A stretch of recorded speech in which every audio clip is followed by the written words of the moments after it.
Tere, mina olen Nele Kullerkupp ja te vaatate saadet Pealkirja taga, kus võtame kokku lõppeva nädala põnevamad uudisteemad. Geopoliitilised pinged maailmas on kasvamas ning USA presidendi Donald Trumpi järeleandmatu soov võtta Gröönimaa üle on tekitanud diskussiooni NATO purunemise üle. Millised ambitsioonid peituvad Trumpi viimaste sammude taha, kas NATOle leidub alternatiivi alliansi liikmesriikide kaitseks ning millised on võimalikud edasised stsenaariumid? Seda arutan oma esimese saatekülalisega, kelleks on välispoliitika ekspert ja ajakirjanik Erkki Pahovski. Tervist! Tere päevast. Ja olgu siis öeldud ka, et oleme härra Pahovskiga ühenduses Teamsi kaudu. Ma esitan teile 10 kas-küsimust ja vaatame, mis siis välja tuleb. Kas Donald Trumpi soov Gröönimaa üle võtta on ohuks NATO püsimajäämisele? No, siin on nagu 2 erinevat tõlgendust, et Trump ütleb ise, et see ei tähenda NATO püsimajäämisele midagi, et NATO jääb püsima, seevastu Taani peaminister Mette Frederiksen arvab, et NATO püsima ei jää, kui USA võtab Gröönimaa üle. No, see on nüüd tõlgendamise küsimus. No, ma ise kaldun nagu selle Mette Fredrikseni suunas olema, sest olukord, kus üks NATO riik ründab teist, ei mõju just selle alliansi tervisele väga hästi. Siin on nagu toodud ka välja, mõnikord ma olen siin vaienud inimestega sotsiaalmeedias, eks ole, et Türgi ja Türgi invasioon Küprosele, eks ole, millel oli Kreeka vastu 74. aastal, et see oli ka tegelikult 2 NATO liitlase vahel, aga siin on nagu erinevus on selles, et Küpros ei olnud NATO liige ja teine on see, et ei Küpros ega Kreeka ole NATO juhtriigid. NATO juhtriik on ikkagi USA ja kui USA otsustab alliansi teist liiget rünnata, põhimõtteliselt mina ei näe, et see NATO püsima jääks, vähemalt mitte sel kujul ja mitte meile meeldival kujul. No Trump on muidugi öelnud ka, et ideaalis NATO teised riigid võiksid talle teed sillutada selle juurde, aga seda ilmselt juhtuma ei saa. No ilmselt mitte, sest kui arvestada seda, et Gröönimaal juba toimub õppus, millest võtavad osa mitu NATO riiki ja mis on nagu ilmselgelt mõeldud heidutusena USA-le, siis see tee sillutamine, see on nüüd pehmelt öeldes vägagi kaheldav. Kas Trumpi väide, et USA peab Gröönimaa üle võtma seetõttu, et kaitsta seda Venemaa või Hiina eest, on lihtsalt tema ettekääne viia ellu mingit muud ambitsiooni ja mis see olla võiks? Väga keeruline on üldse öelda, mis Trumpi peas toimub, et võib lihtsalt ainult oletada. Muidugi Venemaa ja Hiina on silma peale Gröönimaal heitnud, siin ei ole kahtlust ka. Et loomulikult selles plaanis on Trumpil õigus ja Trump on väitnud ka seda, et Gröönimaa aitab siis lahendada või kaasa aidata siis selle kuldse kupli loomisele. Mõeldud on siis seda raketitõrjesüsteemi, mis peaks siis Ameerikat raketirünnaku eest kaitsma ja Gröönimaa on seal olulisel kohal. Aga asjatundjad ütlevad, et Trump saab seda teha ka NATO piires. Taani on olnud alati valmis USA sõjaväge Gröönimaal võõrustama ja ka see kuldne kuppel saaks teostuda siis NATO liikmesoleku raamistikus. Nii et ma ütleks niimoodi, et julgeolekukaalutlused on ameeriklastel täitsa tõsised. Küsimus paistab olevat sellest, kuidas ameeriklased seda lahendada kavatsevad. Kas sõjalise kohaloleku suurendamine Gröönimaal võib siis tähendada ka sõjalist konflikti NATO liikmesriikide vahel? See on nüüd küll $1 miljoni küsimus. Ma pigem arvan, et praegu ikkagi mitte, et siin on räägitud rahast, on räägitud sellest, et Gröönimaa ise tahaks siis USA-ga ühineda, ehkki kõik igasugused küsitlused näitavad, et gröönlased ise väga sellest huvitatud ei ole. Aga alati leidub neid, me teame seda ka oma ajaloost ju, kes soovivad nii-öelda oma peremeest vahetada. Ja kõik võimalused on õhus, aga ma pigem ei usu seda sõjalist invasiooni, vähemalt mitte praegu. Eesti kavatseb panustada Euroopa riikide ühisõppusesse Gröönimaal või vähemalt ei ole seda välistanud. Kas tänaste uudiste valguses saame jätkuvalt öelda, et USA on meie suurim liitlane või on seoses Trumpi viimaste sammudega hakanud need jõujooned kuidagi muutuma? No ütleme siis niimoodi, et vähemalt paberil on Eesti suurim liitlane USA, aga on ju ilmunud ka teine paber, mis on siis USA riiklik julgeolekustrateegia ja mis ei jäta väga palju nii-öelda tõlgendamisruumi, kus USA huvid on ja need on, eks ole, siis lääne poolkeral. Euroopat vaadatakse väga kriitilise pilguga ja see ongi selline kahemõtteline või skisofreeniline olukord, et ühest küljest meil on USA-ga väga head suhted. Paberil on USA meid toetanud ja garanteerinud meie julgeoleku NATO lepingu 5. paragrahvi kaudu. Teisest küljest kõik need uued arengud vähendavad seda tõsiselt võetavust ja siin ongi see vesi on äärmiselt segane, ja see teebki selle olukorra keeruliseks. Paber ütleb ühte, Trump ütleb teist ja Trump ütleb järgmisel päeval midagi muud veel, et väga raske on siin järje peale saada, kuidas ameeriklased mõtlevad. Aga kindlasti on tegemist muutusega ja kindlasti ei ole see olukord selline, nagu ta oli Joe Bideni ja Ameerika eelmiste presidentide ajal siis, kui Eesti oli NATOs. On need mingisugused Trumpi sellised territoriaalsed ihalused, et ta tahab ennast kirjutada ajalooraamatutesse kui see mees siis, kes Ameerika veel suuremaks tegi? Trumpi ihalustest on väga keeruline aru saada, et ta kindlasti tahab seda, mida sa just praegu ütlesid. Samal ajal tahab ta saada Nobeli rahupreemiat, kuidas need kaks asja kokku lähevad, see on ju samuti $1 miljoni küsimus. Ta ju postitas endast pildi kui Venezuela presidendi asetäitja. Enne seda ta oli postitanud ennast pildi kui paavstist. Tegemist on sellise maania grandiosaga, me peame sellega arvestama, midagi ei ole teha. Ja kõike seda, kõike nii-öelda seda üheaegsust, ühelt poolt siis see, et Ameerika tahab olla suurem, teisest küljest tahab Ameerika vältida konflikte, ta ei taha, eks ole, Euroopat kaitsta nii palju, kui ta varem oli. See ongi see nii-öelda peamurdmise küsimus, et millega me siis praegu silmitsi oleme. Trump on pikalt kritiseerinud NATO liikmesriikide kaitsekulutusi või ebapiisavaid kaitsekulutusi ning on seadnud sotsiaalmeedia postituses kahtluse alla ka NATO toetuse USA-le, kui riik peaks sõjalise alliansi abi vajama. Kas Trump soovib teadlikult NATO vettpidavust õõnestada ning seab selle vajalikkuse kahtluse alla?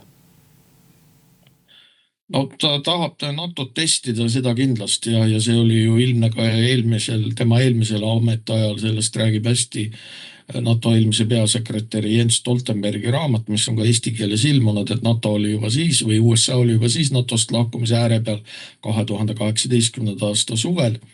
Ja nüüd on siis see, et me võime siin seda võib tõlgendada mitmeti. Üks on tõesti see, et Trumpil on siiras mure alliansi tervise pärast ja ta õhutab siis alliansi järjest rohkem panustama või alliansi riike panustama kaitsekulutustesse. Teine on see, et ta otsib ettekäänet, teine tõlgendusvõimalus ja ma arvan, et see tõde on kuskil vahepeal ja ta ise ka võib-olla, ma mõtlen siis Trumpi, ei tea täpselt, mida ta nüüd silmas peab.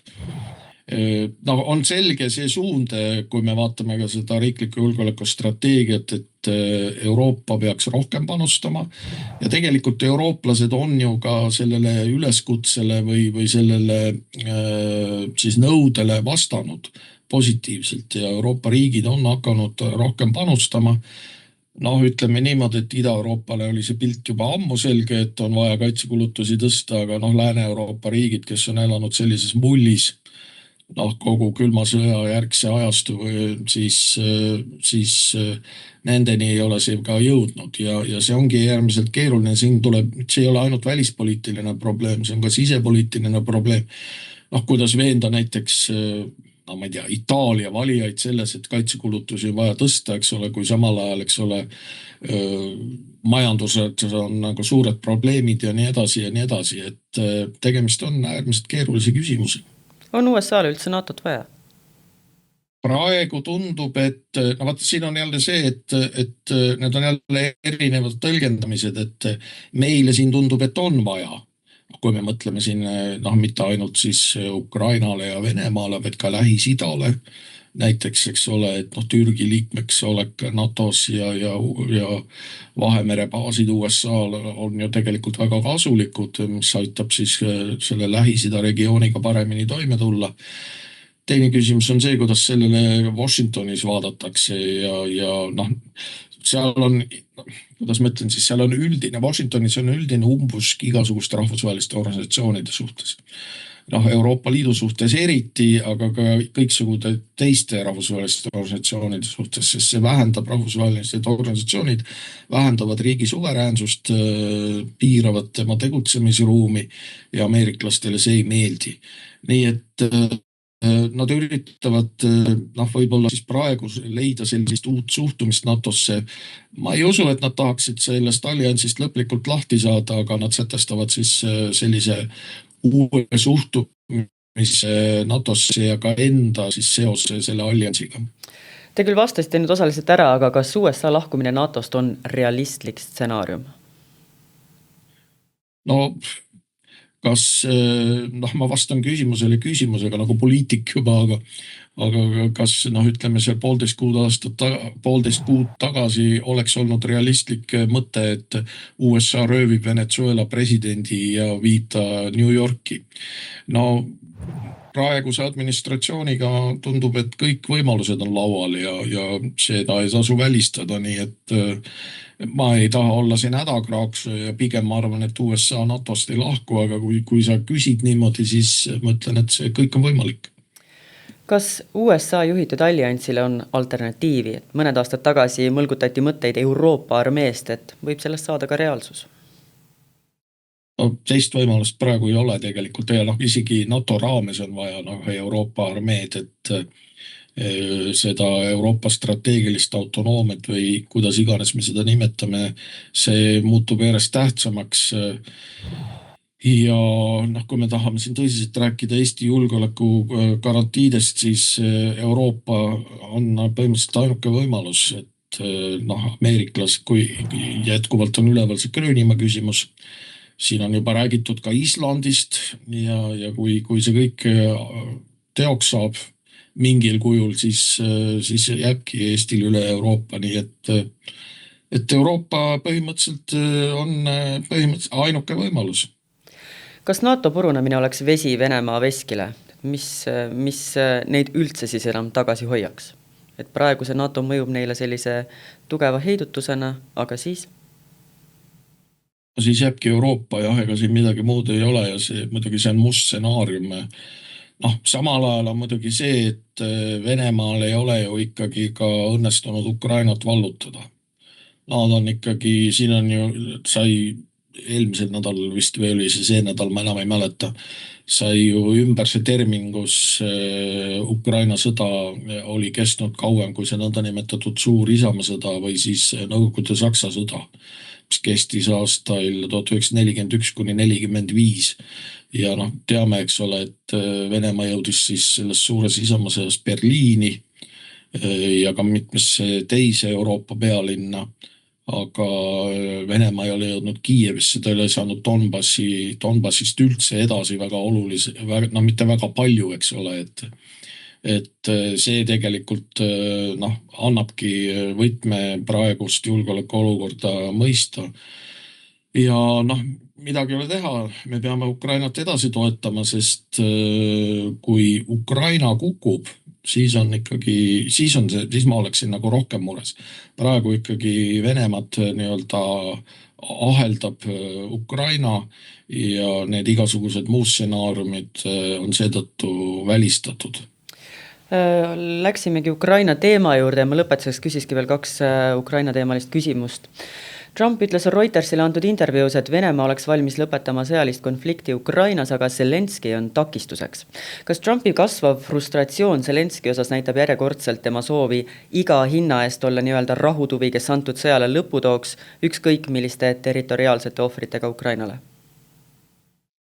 No mul on siiski tunne, et Trump ei saa aru või ta ignoreerib seda, et kes on selles sõjas agressor ja kes on siis nii-öelda ohver. Ja see on väga murettekitav ja see on selles mõttes ka väga kummaline, ma peaksin ütlema, kui me võrdleme olukorda Iraaniga, kus siis on Trump lubanud protestijale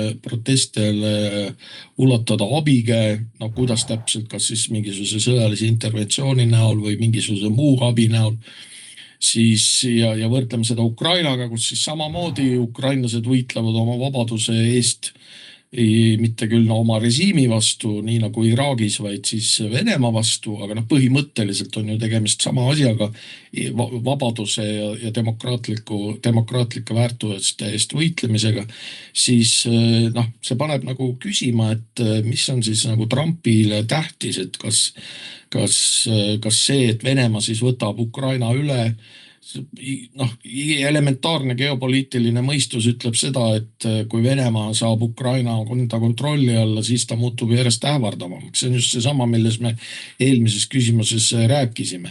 Ja see nii-öelda võrdlus Iraaniga näitab ka või panebki küsima, et mis siis on need prioriteedid, et iraanlasi on muidugi rohkem kui ukrainlasi ja see, et Iraanis vahetuks režiim oleks muidugi maailmale kasulik eeldusel, et sellest režiimist kujuneb demokraatlik režiim. Aga Ukraina ja arvestades neid langenuid Ukraina sõjas on ikkagi hetkel Euroopale olulisem küsimus. Kas Euroopa Liidu astumine läbirääkimiste laua taha Euroopa Liidu esindaja näol survestaks Venemaad ja nõrgestaks Trumpi positsiooni Putini silmis? Oleks see Ukraina jaoks parim võimalik stsenaarium oma territooriumi kaitsta? Selle eriesindaja puhul on ju küsitud, et miks seda vaja on, sellepärast, et Euroopa Liidul on juba olemas, eks ole, välispoliitika esindaja, kelleks on Kaja Kallas ja sellise nii-öelda topelt ametikoha loomine ju tegelikult nõrgestaks Euroopa Liitu. Siin on pigem küsimus selles, et kas nüüd Putiniga rääkida või mitte ja tegelikult Euroopas on ju ka tugevnenud need hääled, et Putiniga tuleb rääkida, sellest rääkis eelmine kuu Soome endine president Sauli Niinistö ja mõte on siis selles, et mitte rääkimine ei ole vilja kandnud seni. See annaks ka USA-ga suhtluses teatud trumbid või teatud mõju, sest USA suhtleb Putiniga ja Euroopa Liit ei suhtle. Ja siis paistab, et Euroopa Liit on ummikus. Küsimus ongi selles, et kas sõjakurjategijaga peab rääkima või ei pea ja kuidas siis seda täpselt teha. See on nüüd tõepoolest väga keeruline küsimus. Euroopa Liit on eelistanud sellist lähenemist, et tuleb abistada Ukrainat, Venemaale tuleb sanktsioone tugevdada ja praegu rääkimist ei ole vaja. Ja ma arvan ka, et sellise eriesindaja koha loomine on praeguses olukorras suht mõttetu, sest ka ameeriklased räägivad Putiniga otse, aga kuhu nad siis selle plaaniga on jõudnud. Kui tõenäoline see on, et Putin ja Trump on kuskil tagatoas juba mingisuguse omavahelise kokkuleppe Ukraina üle sõlminud? Väga keeruline öelda, kui nad oleksid selle kokkuleppe sõlminud, siis nad oleksid seda võinud teha kohe, eks ole. Praegu hakkab juba saama aasta Trumpi ametisse nimetamisest. 20. jaanuaril eelmisel aastal Trump ametisse sai ja siis oleks võinud ju kohe teha selle leppe, aga seda lepet ei ole.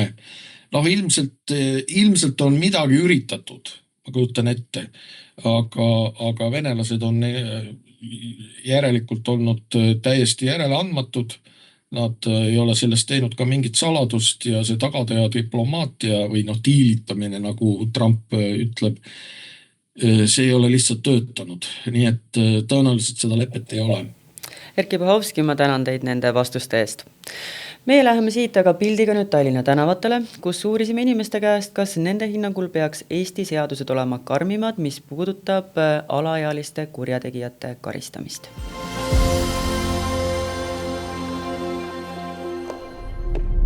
Kas Eesti seadused peaksid olema karmimad alaealiste kurjategijate karistamisel? Minu meelest küll. Muidu nad ei saagi aru, et nad on kurja teinud. Ei tahaks, et neid nii karmilt just karistatakse. Aga midagi peaks ette võtma, et nad ei teeks nii koledaid asju. No viimasel ajal tõesti on väga palju koletuid lugusid juhtunud, et aga kuidas siis tuleks neid kasvatada või karistada või mis see seadus olema peaks, et mida nendega teha? Ma ei oska öelda, mis see karistus, aga ma arvan, et niisugust karmi kinni ei maksaks küll panna. Nad on alaealised. Kuidagi mingi muu, ma ei tea, kuhu suunata või mingisugust õppimist või? Teate, mis ma teile ütlen, et see on kodune kasvatus ja me ei saa midagi teha sinna. Et neid ei anna parandada? Väga vähe. Kui ema ise midagi ja ma olen näinud, üldse ei lubata last peksta. Kui sa lapsele vitsa ei anna, siis sa lähed pärast vangi. Ongi kõik. Mina sain vitsa.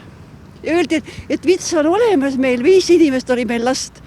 Et kui sa oled paha, siis saad vitsa alles. Aga kui sa oled korralik, ei saa. Ja ongi. No ühiskond on üldiselt käest ära läinud. Sellepärast on ka see asi. Aga mis põhjusel on ühiskond teie hinnangul käest ära läinud?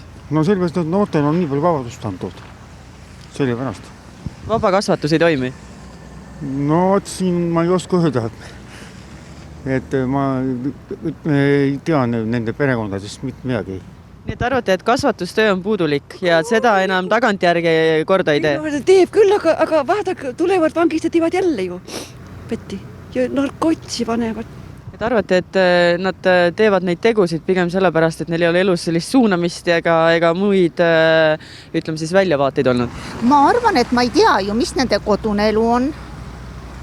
Ja ka normaalsest kodust võib tulla selliseid lapsi. Nad tahavad võib-olla millegiga silma paista või noorte seas või ja no eks praegu on see ka, et filmitakse, siis kohe näidatakse kõigile. Aga no ma ei tea. Mina küll ei oska öelda, mis see lahendus peaks olema.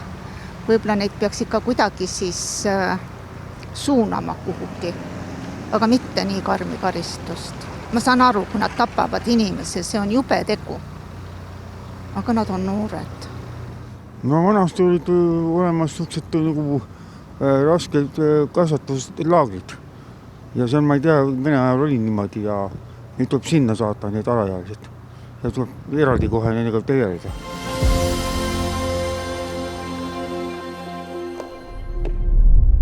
Head vaatajad, selliseks meie tänane saade kujuneski. Tänan, et vaatasite, kuulasite ning kaasa mõtlesite. Tuletan veel meelde, et saade pealkirja taga on järelvaadatav Õhtulehe YouTube'i kanalist ning ka Spotify'st. Kohtume teiega taas ikka juba järgmisel reedel.